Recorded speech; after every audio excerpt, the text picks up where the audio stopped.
large part of this work is done in collaboration with a few key collaborators up here, and I would just like to acknowledge them. All right.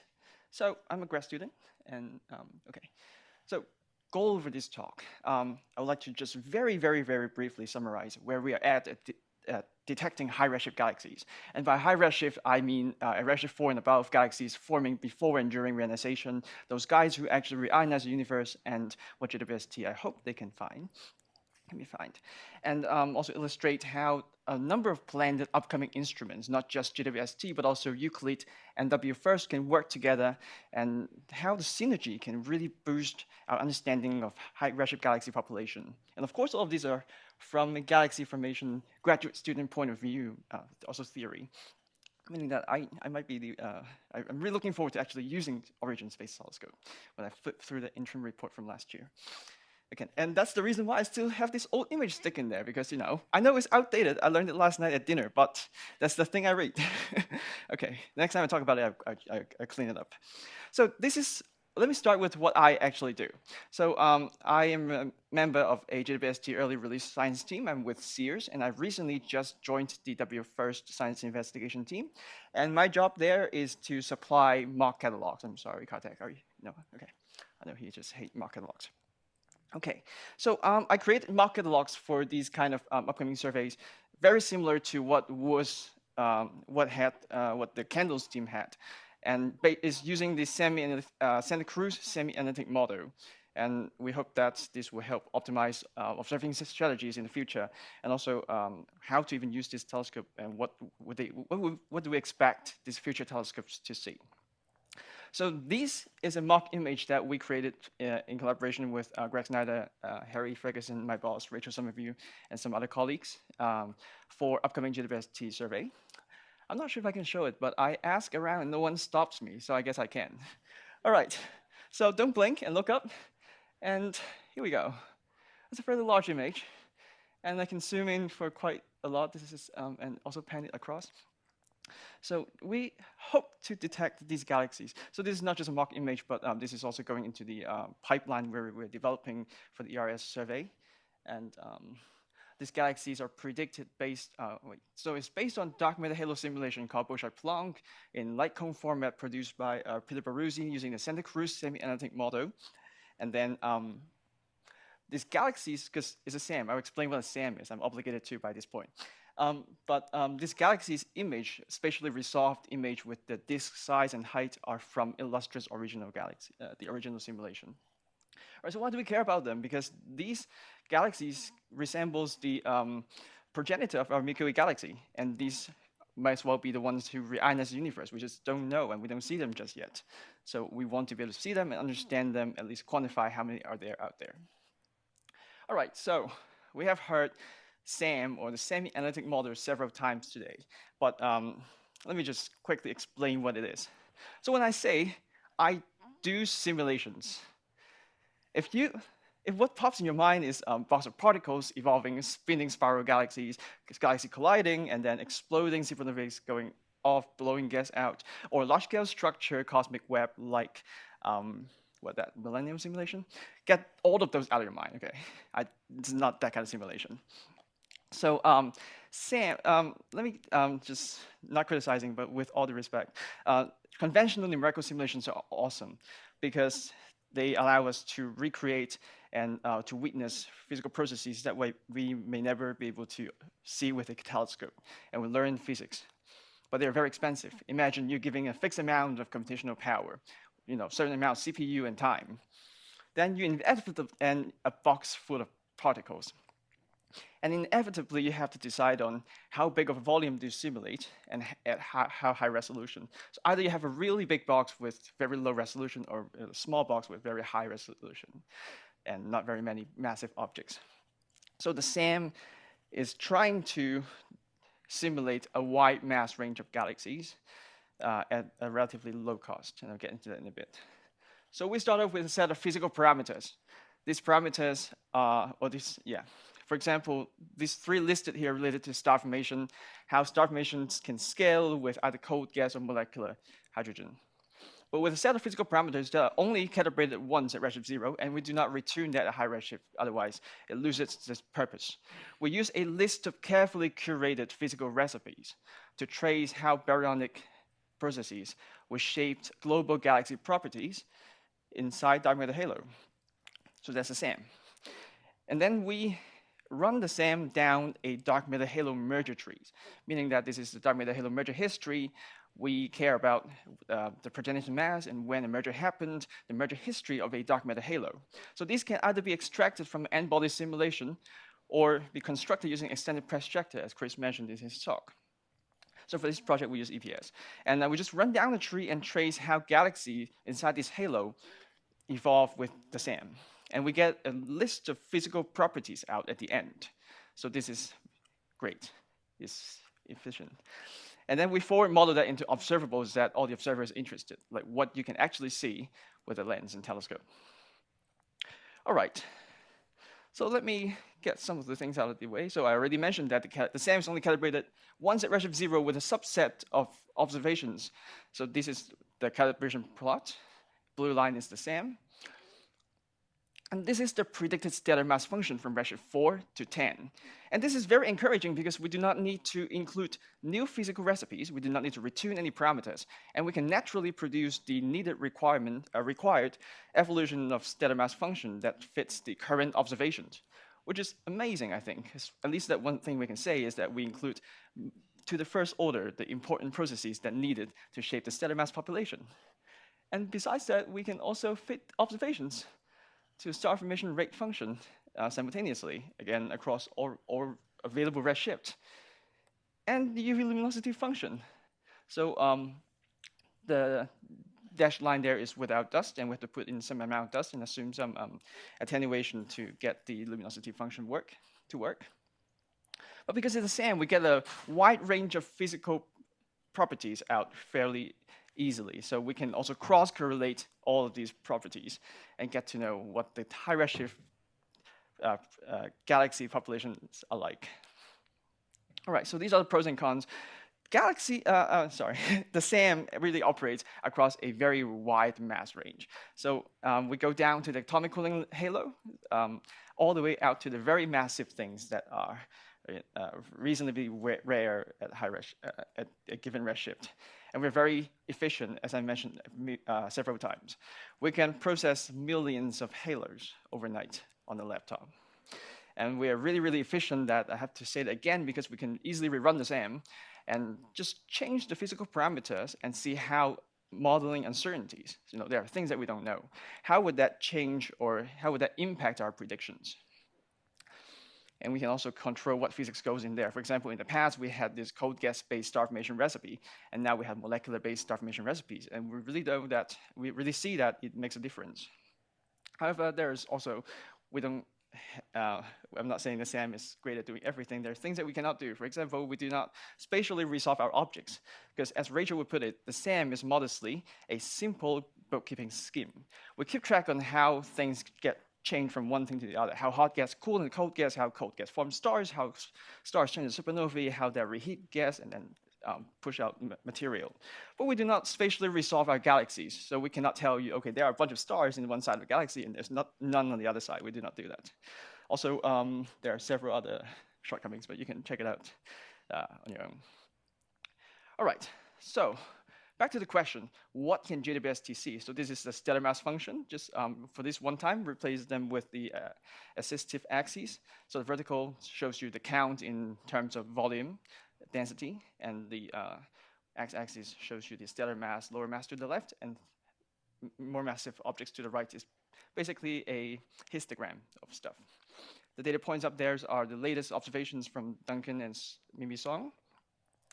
And so the blue lines are prediction. As I mentioned, we have a really huge dynamic range. So that turnover in the low mass n is not from the resolution, but rather from the atomic cooling limit. So we're just not able to cool those halo at that mass range, and there's nothing forming there. I mean, the number of low mass galaxies start to drop off. So the vertical green dotted line there shows where things become too faint for an hypothetical JWST-wide survey. So things become too faint to be seen, and that vertical line marks where the detection limit dropped to, the completion dropped to about 50%. And the horizontal line marks where one object is expected per survey volume. So this is just a very rough estimate. Of course, you need more than that to do statistics, but I just want to mark that, that horizontal line there to show you that everything that's below that line would be a little too rare to expect it to be found with GWST. Okay, so we can really see that as we go with deeper survey, lens survey, we can probe further down in the low mass end slope of the stellar mass function or the faint end slope of the UV luminosity function. And this is really important because the observations do not tell us anything. There are two sets of them, they don't agree with each other. And we just don't know if there's anything out there. HST don't see it, VISTA don't see it. So maybe there's just nothing out there. I certainly don't hope so. So we need GWST to see it. But the other thing is, and also we can do that for a wide range of redshifts. So we can easily go up to redshift 10. And all of these can also go down to redshift 0. I just didn't show them. Right. But the more important question is, what can we learn from a model of this kind? So I'm just showing you one example here. So this is the equation we use for mass outflow. So mass outflow is scaled by some efficiency, and then is a power law with the circular velocity. So what happened is, this parameter here, alpha reheat, is tuned once at redshift 0 to such that the stellar mass function match observations. But there's no guarantee that this efficiency or coefficient stays the same at high redshift. So and even observations don't give us any clue because there are two sets of them, and see if even I perturb the parameter a little bit, it's still within the current observation limit, the uncertainty.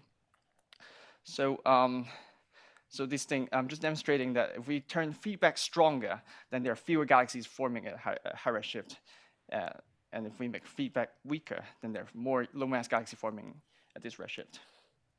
And so we need future telescopes to tell this, to help us constrain our model, perhaps. But as I mentioned earlier, this is, I have to brand this to a year ago when I published the first paper, semi-analytic forecast for GWST, so people actually read it.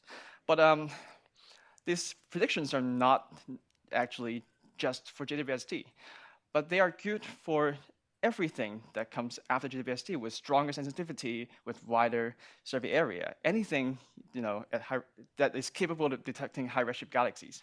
So this is actually for GWST and beyond, and with multi-instrument synergies. All right, so back to the GWST scenario. This is for deep survey. You have seen this from the last slide already. What if we put two more instruments on there? Let's say Euclid and WFIRST, all for some reasonable assumed deep survey. So if we put them all there, you can see that GWST can detect this bunch of galaxies at redshift 4. And hopefully WFIRST will take care of this patch. And then Euclid will take care of some more. No, it doesn't work that way. Anyway, so this is something I'm hoping for that to happen. And we see that as in some part of the patch, there's some great redundancy. So hopefully that will help put a few more data points on the photometric detection, and hope to get the SCT feeding works better that way. Okay, but at redshift 10, the landscape kind of changed because we need the sensitivity of GWST to get something out of there. But these things are really faint. Otherwise, the more massive things are just becoming too rare for the field of view of GWST.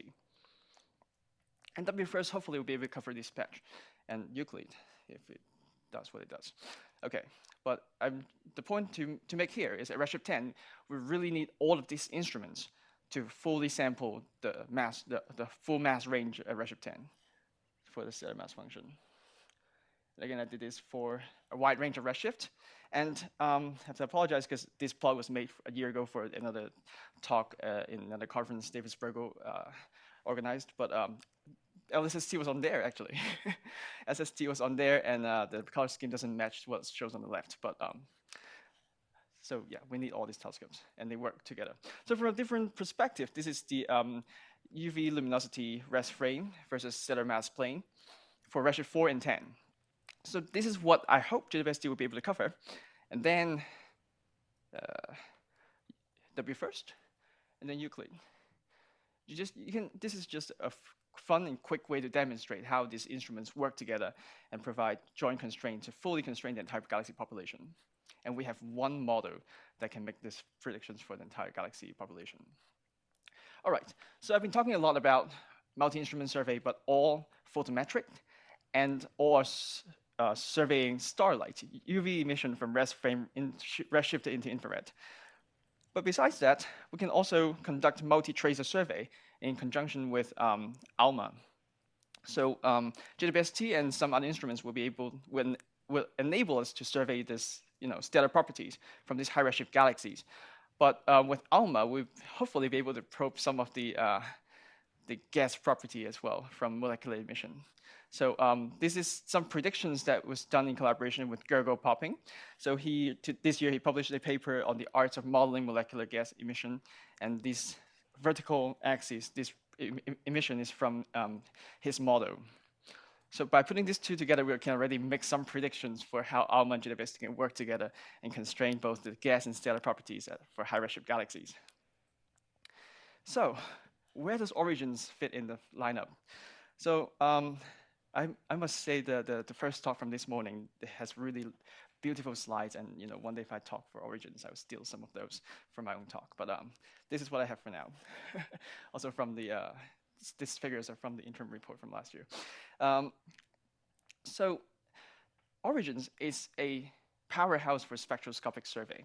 Just imagine for the next 10 years when we have first JWST and then Euclid and NW first. The amount of photometric detection will build up in our bank, in our database. We'll have a lot of them. And I think Origins will be the telescope that I'm hoping at least, I envision Origins to do a spectroscopic follow-up for all of these galaxies.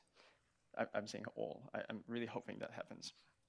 And on the other hand, the SAM itself can also make prediction for future Origins spectroscopic follow-ups. So instead of besides just the standard, synthetic SED based on SPS model that's based on the metallicity and age of the stellar population, we're also adding in molecular gas emission in collaboration with Gergo Popping's model. And besides that, we're also collaborating with Michaela Hirschman, that she models the nebula emission. So that will put a few more emission lines on our spectra, and we can also make predictions for OST. All right, so I do have plenty of time. So besides of just testing them against galaxy detections, we're also working on multiple fronts. I myself coupled the SAM for galaxy formation with a reionization model. So now we can also test the galaxy population, but with IgM and CMB constraints. So it might be a little out of interest of the audience here, but just advertisement. Paper 3, 4, and 5 might be out soon. So JWST will be able to detect, the most exciting part is, maybe for galaxies at redshift 6, they're responsible for about 80% of the ionizing photons. So yes, we're not seeing the entire UV luminosity function, but maybe we can see enough galaxies to confirm that galaxies did reionize the universe. Yes. All right, and just another quick plug. So I'm wrapping up my PhD in a year, and I've been making predictions for this telescope a lot. But besides that, we also need to upgrade the model itself to make it more robust at high redshift, to make more robust predictions for these future telescopes. So I've been trying to launch this project. The acronym has been approved, and there's a logo, but no paper written yet. It's called the Semi-Analytic Model with Ultra High Redshift Astrophysical Interplay, or SAMURAI.